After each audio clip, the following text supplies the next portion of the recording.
근데 210쪽에서 212쪽에서 보편윤리 나와가지고 그걸로 보거든요. 사례를 보면 첫 번째 윤리 교과서에서 나오는 윤리와 제가 찾아본 윤리를 설명해 드릴 거고, 두 번째 윤리와 인공지능 등이에요. 인공지능이 윤리와 관련 생기는 문제들을 알아보고, 그리고 세 번째 그에 대한 해결 방안은 제 개인적인 생각을 담아봤습니다. 네, 좋습니다. 여러분 참고로 촬영 중이에요. 네? 촬영 중입니다.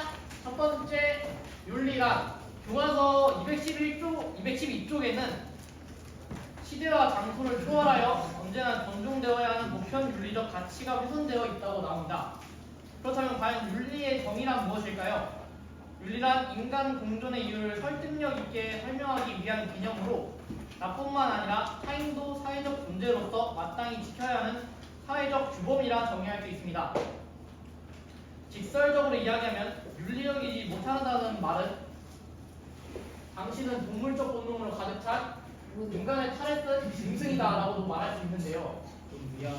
그런 윤리가 과연 인공지능과 만나면 어떤 문제가 있을지. 먼저 생길 수 있는 문제는 인공지능이 미숙할 때와 너무 발전했을 때 두 가지로 나눌 수 있습니다. 첫 번째, 미숙할 때 발생할 수 있는 문제의 예시로는 우리 가까이에 있던 국산 챗봇 이루다의 사례가 있을 것입니다. 이루다는 페이스북 메신저를 통해 일상적인 대화를 나누는 AI 챗봇으로 출시되었습니다. 하지만 이루다는 사용자들과 대화하며 혐오적, 차별적 내용을 선별 작업 없이 그대로 학습하며 대화 과정에서 동성애 또는 장애인 등 사회적 약자, 소수자를 대상으로 혐오와 차별 발언을 하였습니다. 이루다가요? 잃어버리고 싶겠다. 그리고 SNS 메신저 상의 사생활 대화들을 통해 학습하며 수많은 개인정보들을 수집하였지만 사용자들에게 명확한 고지 및 동의를 받지 않았으며 이를 키터브라는 개발자 사이트에 유출하는 등 윤리적 문제를 발생시켰습니다. 여기 보이시죠? 안 이게 보여요. 읽어주세요. 실제 대화 내용인데 한 명 나와가지고 같이 읽을래요?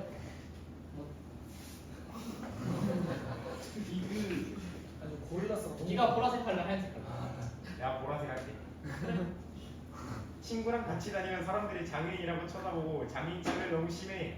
헐, 심하게의 정도가 어느 정도지? 너도 혹시 장애인 별로 안 좋아해? 막 엄청 싫진 않은데 장애인 불편해? 조금 불편? 버스 타는데 장애인 태우느라 출발이 늦어지면 어떨 것 같아? 잃어버리고 싶겠다. 딱 봐도 차별적이죠? 윤리적이지 못하고. 그리고 다음은 구글에서 진행했던 이미지 프로젝트가 있는데 구글 포토에는 인공지능이 사진을 만든 태그를 자동으로 달아주도록 하는 프로젝트를 하고 있었습니다. 그런데 여기에서 인공지능은 흑인의 사진을 보고 고릴라라고 인식하는 문제를 일으켰습니다. 흑인이라 그런 게 아닌 것 같아. 이는 인공지능이 흑인의 이미지 데이터를 충분히 학습하지 못했기 때문에 발생하였습니다. 흑인이라 그런 게 아닌 것 그 같아. 정도 다음은 너무 발전했을 때인데 지금 중국 국기 딱 한 개 있죠? 일단 영상도 먼저 볼게요. 네. 저 막 CCTV에 개인정보 뜨는 거 아니야? 간첩법의 시행과 이게 이건 뭐야?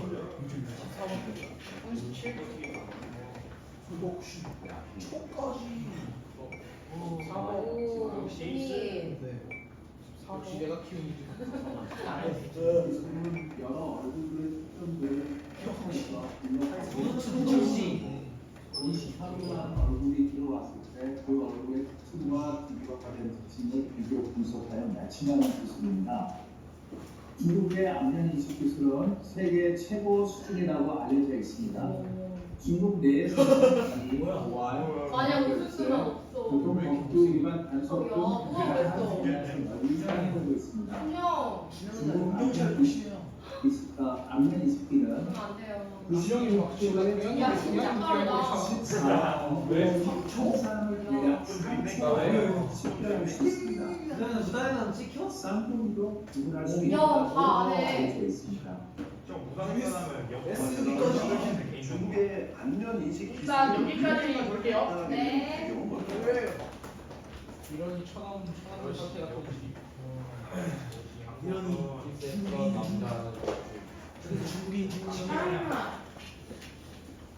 방금 보셨다시피 중국은 빠른 속도로 인공지능 강국이 되어가고 있습니다. 하지만 윤리는 물론 국민들의 인권을 무시해가며 안면식 기술을 사용해 국민들의 개인정보를 알아내는 것을 넘어 국민들을 감시하고 있습니다. 영상에서 말한 것처럼 내가 어디를 방문하였는지 무슨 일을 하였는지 모두 3초 안에 찾아지는 것입니다. 무섭다, 무서워. 그러면 이런 인공지능들의 윤리 문제에 대한 해결 방안이 무엇이 있을까요? 먼저 미숙할 때의 해결 방안입니다. 미숙할 때 발생하는 문제에 대한 해결책은 간단하게 말할 수 있을 것입니다. 말 그대로 인공지능이 미숙하기 때문에 발생한 문제이기 때문에 이루다 같은 경우는 인공지능이 학습하는 내용을 모니터링하고 개인정보에 대한 부분을 더욱 철저히 관리하는 것으로, 또 구글 포토에서 발생한 문제는 흑인의 이미지를 인공지능에게 더 많이 학습하는 걸로 해결할 수 있습니다. 하지만 인공지능이 너무 발전했을 때 발생하는 문제에 대한 해결책은 전자보다 더 난해하다고 할 수 있습니다. 기술의 발전을 제한하는 것을 해결 방안이라고 할 수도 있지만 저는 개인적으로 기업들이 윤리적으로 인공지능을 발전시키는 것이 해결 방안이 된다고 생각합니다. 하지만 이렇게 되면 비윤리적으로 인공지능을 발전시키는, 예를 들면 중국과 같은 곳에 비하여 윤리적인 기업들은 경쟁에서 뒤처지는 것이 아니냐는 얘기가 나올 수 있습니다.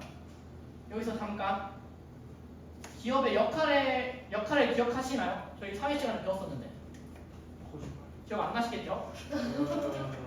기업은 사회적 책임을 다해야 한다고 저희는 배웠고, 이에 대해 시민단체의 역할은 기업을 감시하는 것이었으며 소비자는 윤리적 소비를 해야 한다고 배웠습니다.